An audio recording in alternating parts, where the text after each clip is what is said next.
안녕하세요. Riding on the Korean wave. Welcome to a brand new week on the Culture Wave. I'm Kwon So-ah in Seoul. Explore with us Korea's culture from all aspects and stay up to date with K-entertainment, K-dance, K-people, K-everything. Joining me today is our co-host Walter Lee.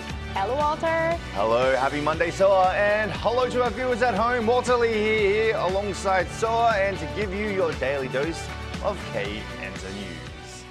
Walter, can you believe that we have already arrived in the last week of November? Well, I am very sad that it is almost the end of the year, but as a K-Enter reporter, I do know that it is getting around to that time because all these award shows start popping up, like the Blue Dragon Awards that was recently on. So yes, I can feel it in the air. Right, and we're actually going to start off K-Enter on that note. Now, this is not an award that's like really up close. It's not right around the corner. No. But we're going to talk about the Academy Awards. So what's the news? It's not right around the corner, but not too far off. But let's talk about Netflix's K-pop Demon Hunters, of course. And they have deservedly earned a spot on the list of titles eligible for nomination at the 98th Academy Awards. Now, on Friday, local time in Beverly Hills, the Academy of Motion Picture Arts and Sciences announced 35 films that qualified for consideration. That doesn't mean it's the list, it's only what's in for consideration.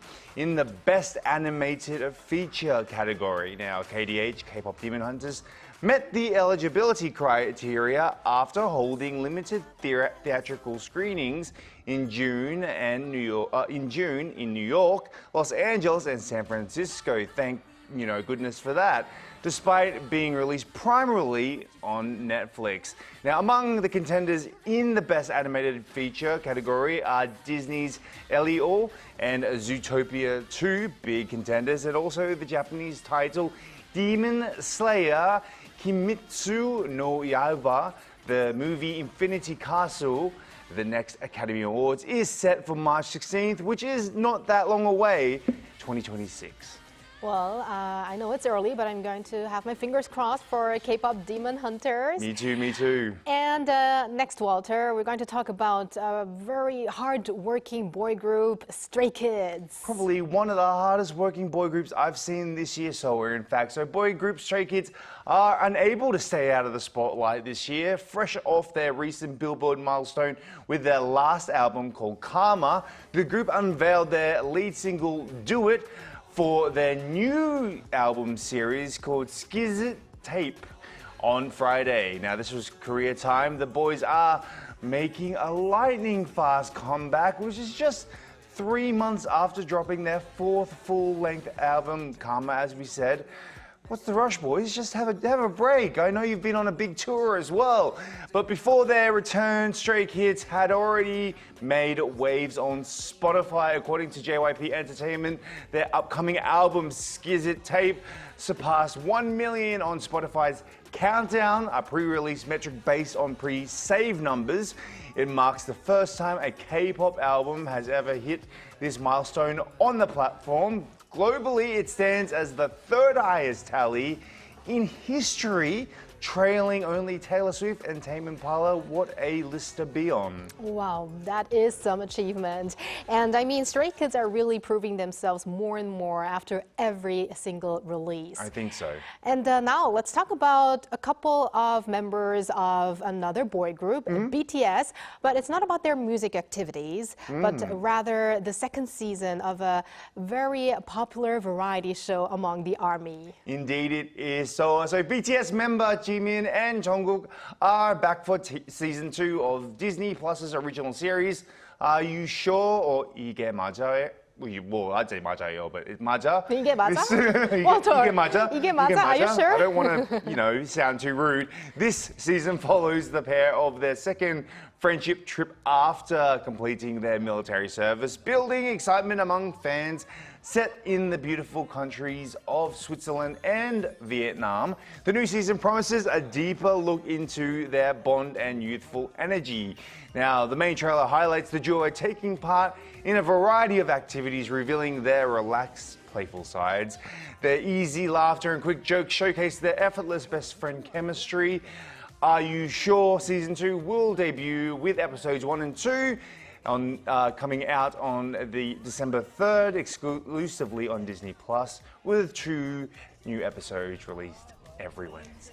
Can't wait for the two members' new adventures, and I love it that it's this series is very unpredictable. Very like unpredictable. in the first one, they were in the U.S., Japan, and also Jeju Island in South Korea. So really, it might also be a slightly different vibe because they just came out of the military. So Yes, let's that's see true. how it turns out. Yes. And thank you very much, Walter, for those updates, and stick around. Will do. And now let's move over to our AI anchor, Arang, for more on the culture front. Arang, over to you. Hello and welcome to your AI guide to the latest cultural updates from Korea. Here's our top story.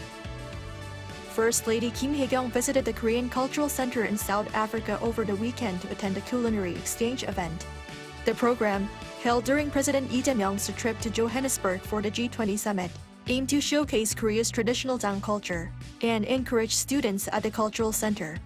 Kim highlighted that Korea's Jang-making tradition has been listed as a UNESCO Intangible Cultural Heritage of Humanity, saying it's deeply significant to have the opportunity to share the cultural heritage. She added that she hopes the friendship between Korea and South Africa will continue to mature and bear rich fruit, just as the flavor of traditional Jang deepens over time. The National Museum of Korea has opened the country's first dedicated Islamic art gallery, featuring 83 works on loan from the Museum of Islamic Art in Doha, Qatar, illustrating the 1,400-year history of Islamic art across a vast geographical area stretching from Spain to China. The exhibition showcases major artifacts including Quran manuscripts ranging from early parchment copies to large-scale texts. It is organized around 3 themes: religious art, cultural exchange and expansion, and Islamic courtly art and manuscripts, highlighting the diversity and aesthetic richness of Islamic culture. The exhibition runs through October next year. A 3-day festival celebrating Korea's signature tourism souvenirs wrapped up on Sunday, offering visitors a rare chance to explore standout products from across the country under one roof. Co-hosted by the Ministry of Culture, Sports and Tourism and the Korea Tourism Organization, Souvenir Fair 2025 featured a wide array of K-goods, highlighting the unique artistry of Korean souvenir design. With strong participation from the industry, 134 companies were selected to operate booths at the event. Beyond simply viewing or purchasing products, visitors were treated to a range of immersive experiences and special events designed to make tourism souvenirs more memorable. That's all from me. Stay tuned to the Culture Wave.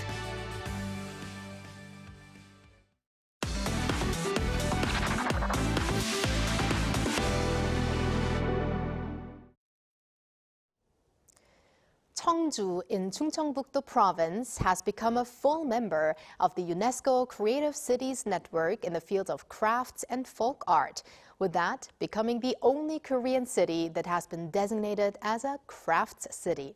Cha Yoon-kyung has more. This is a culture factory, a former tobacco processing plant in Cheongju. It is an innovative example of an industrial heritage site being transformed into a creative cultural space. The Culture Factory, which has become a cornerstone of the global craft scene, hosts the Cheongju Craft Biennale. Cheongju is currently the only Korean city designated as World Crafts City by the World Crafts Council and a full member of the UNESCO Creative Cities Network in the field of crafts and folk art. As an official UCCN member, Cheongju can now use the UNESCO Creative City title and logo and is set to collaborate with more than 400 cities across 100 countries to advance the creative sector. Thanks to the infrastructure and the efforts to promote craft culture, these achievements have led to Cheongju becoming a leading craft city today. Cheongju is planning to publish a future roadmap to foster a sustainable cultural ecosystem, promote citizen-led craft initiatives, and support young craft artists entering the global market. 차윤경, 아리랑 뉴스. Have you ever heard of genre painting? It's an art form from late Joseon that captured everyday life. It portrayed daily scenes, customs, and emotions with warmth and realism, reflecting the spirit of ordinary people. Kim Hong-do, a central figure in Joseon genre painting, vividly brought the daily lives and labors of common people to life. His paintings capture the humanity and warmth of community in simple moments. Shin Yun-bo, a renowned contemporary of Kim, captured the elegance of women and the nuances of human emotion with remarkable delicacy and sophistication. His works hold a gentle warmth within their splendor. From farmers and merchants to shamans in the midst of a ritual, the lives of common folk come alive in simple yet vivid detail. Joseon's genre paintings are not grand but warm, not complex yet full of life. Within them dwell laughter, humor, and humanity. Genre painting was more than art. It was a record of life, a mirror of society, and a celebration of everyday existence.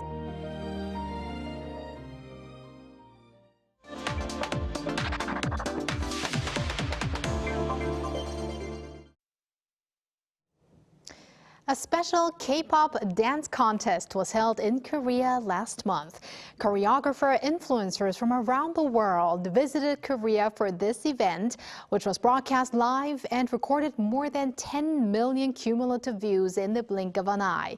Just how big was this event and how much attention has it received? For today's Hallyu People segment, we invite a participant who mesmerized the audience with some dazzling moves at the event herself. It's Fuji Kashimada, and welcome to our program. Welcome, Fuji. Hello. So please introduce yourself to the Culture Wave viewers. Hi, everyone. I'm Fuji. I am from New York, and I am 24 years old, and I do K-pop dance covers. So let's talk about this recent big event that was held in Korea, this K-pop dance contest. I heard it was a massive event with popular influencers from around the world like yourself, Fuji. So yeah, tell us more about the event. So the event was called the Global Dance Challenge in Hanam, and it was to promote the city of Hanam. And we visited a lot of places in Hanam, and at the very end, we had a really big competition with all the dance influencers, and it was very amazing. The city was very beautiful, and I got to meet a lot of talented dancers. So roughly how many people took part in this contest? About 20 influencers were a part of it. I see.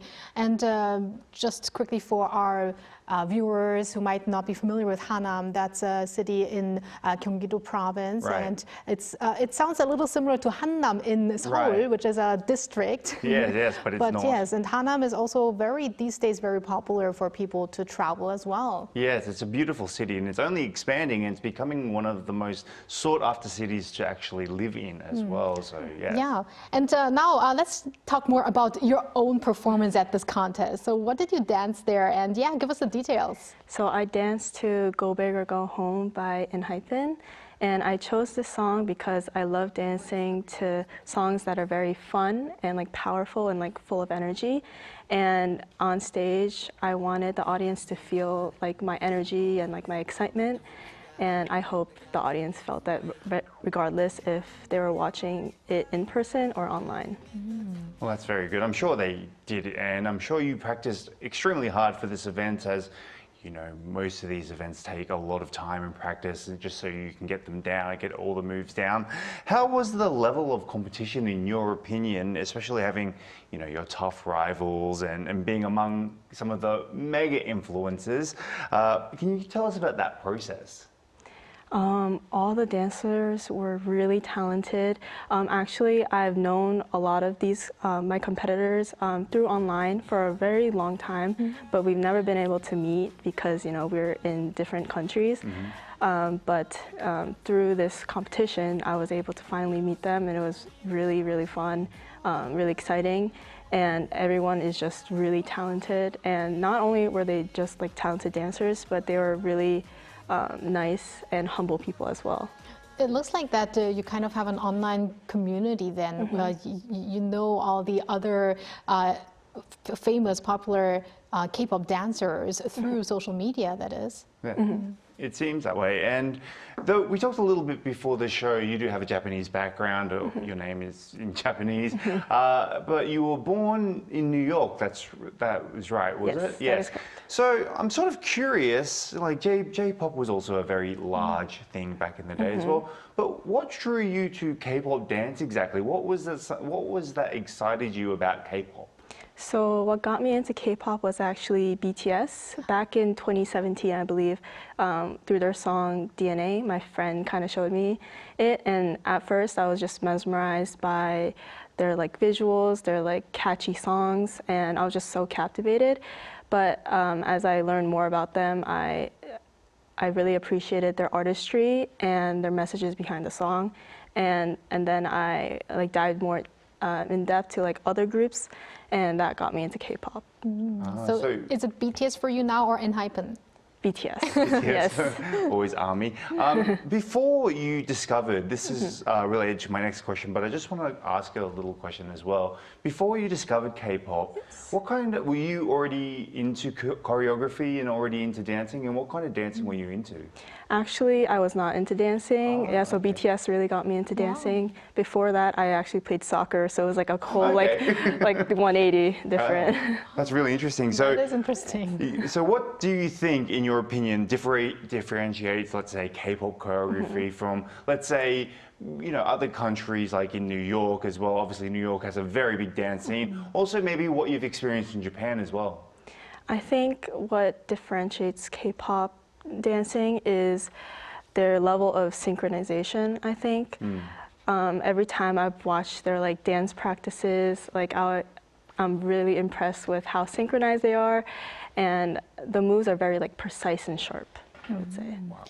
You know, I sometimes see choreographers how they just watch a music video just once and then they copy the whole the whole dance.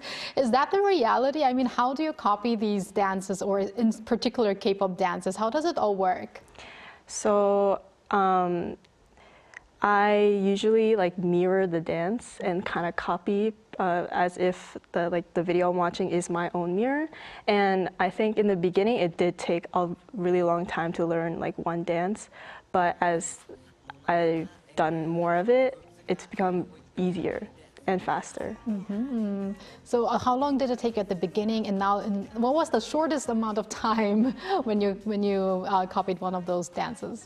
In the beginning, I would say it took like days until like I became somewhat familiar with the dance. And then right now, if it's like a short like chorus part, like maybe like 15 seconds, I would be able to do it in like 5 to 10 minutes. Oh, wow. If it's like a easier choreography. Amazing.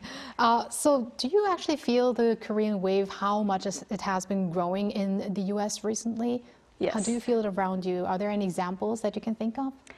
I would say when I first got into K-pop back in 2017, there were a lot of like Korean cultures like spread out throughout like the city. Like I would say like restaurants and stuff like that. But I think now with all like the rise in K-pop and like K-dramas and movies and stuff, there has been a growth in like the amount of restaurants I would see, or like even like promotions all around the city. I would see more of it. now. And Fuji, you are currently still in Seoul, although the event took place a little while ago. So you're probably staying for a longer period of time just for the experience. So tell us what you are up to here in Korea. I want to take a lot of dance classes here and also eat a lot of Korean food. What was the best Korean food that you had while you were here? I think Korean barbecue, samgyeopsal. Samgyeopsal, one of my favorites. It's quite interesting. I think we said before the show, this is your first time to Korea, so it's, though you've been interested in K culture since 2017, I mean, this must be a very special moment for you to be almost, 8 years now that you've studied and practiced choreography in K-pop, but this is your very first time. Did it meet your expectations coming to Korea? Yes. Yeah, that's fantastic. 100%, I'm glad. Whew, glad. If you said no, I don't know what I would have said. But I want to ask you another question as well, which is, what does it mean to you to have participated in a contest such as this Global Dance Challenge in Hanam, right? And do you have any plans for maybe the next try when we have other events happening that are similar to this one? I think this competition was a very important part in my dance career. It was my first time traveling to another country for dancing, and especially because Korean culture has been a big part of my life ever since I got into K-pop. It was a really surreal moment to be able to come here to Korea for dancing, and in the future I would definitely want to come back and explore more of Korea and also explore more of my dancing here in Korea. I can kind of definitely tell that you're into Korean culture, not only through K-pop and K-dance. I don't know if that's correct, but I think your makeup that you currently have on, it also seems very K-beauty-like. Is that true? Yes, I think I did a mixture of K-beauty and also maybe from Japan, J-beauty a little bit. I see. Wonderful. Now, finally, what are your plans when you return back home? And also, what are your future goals when it comes to dancing and K-pop dance? I do want to start teaching dancing, and also I want to spread Korean culture more back in New York. Wonderful. All right. Thank you very much, Fuji, for joining us on the show today and sharing your story. And we look forward to all of your activities. I will continue to follow your social media videos that you post. They are great, by the way. And thank you again. We appreciate it. Thank you so much. And thank you, Walter, as always. We'll see you back here very soon. I'll see you very soon. Thank you for spending the past half an hour with us on the Culture Wave for your daily dose of K-culture issues.